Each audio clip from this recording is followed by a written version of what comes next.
morning out this morning, but you know what isn't drab? Word of God. Let's get into it. This morning's devotional is called God Hunger.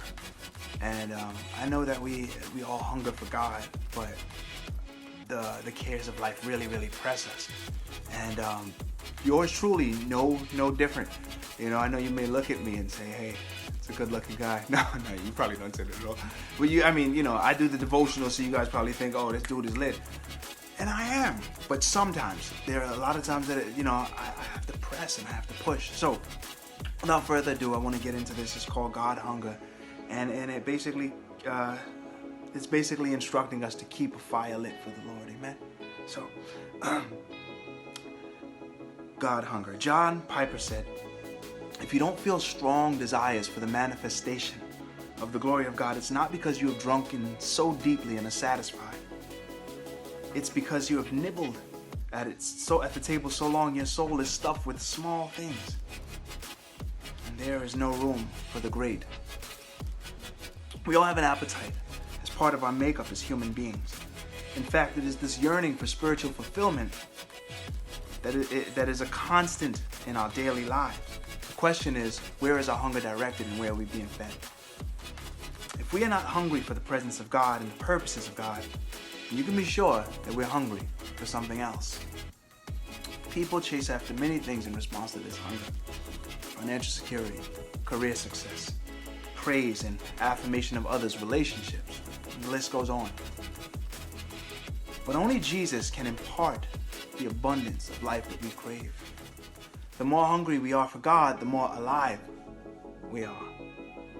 Revivalist John G. Lake said that the most powerful prayer that any Christian can pray is, God, make me hungry for you. We are all a product of our spiritual appetite, and none of us is greater than our prayer life. There is a healthy restlessness that each of us should embrace. The restlessness that longs for heaven, for a deeper knowledge of God's presence. The restlessness that marks us out as nothing more than pilgrims. Bill Johnson writes, never stop looking for this new thing.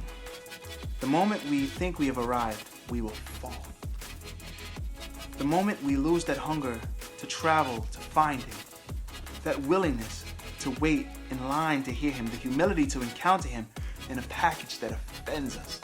We know the gospel can be offensive, probably one of the most offensive messages. It starts that there's something wrong with you, but not just you, like the entire world. But I mean, to be able to accept that takes so much humility. This is why a lot of people who were offended by Jesus' message. We're in danger. The moment that we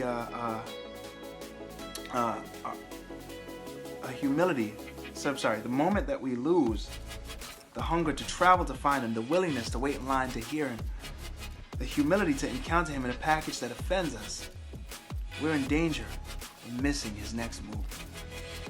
Wise men still travel. Stay hungry for God. Amen. I know. The part about prayer life is specifically what impacted me, because it's one of the things that I would say that I'm not like a champion. I mean, I pray every day, and I almost use the word religiously, but I don't want to pray religiously. Actually, I don't want to do anything religiously, but I do pray. It's just in those quiet times that I find myself getting very my mind travels, my mind roams. And sometimes, my mouth is moving and my brain is like, on the laundry list of things to do. So I just want to encourage you to just press, because that's what I do. When I get on my knees, I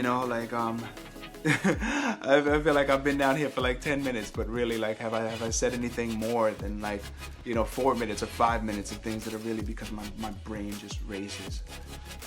We'll talk about that in another devotional. But anyway, I just want to encourage you to search deeper, dig deeper, and don't give up.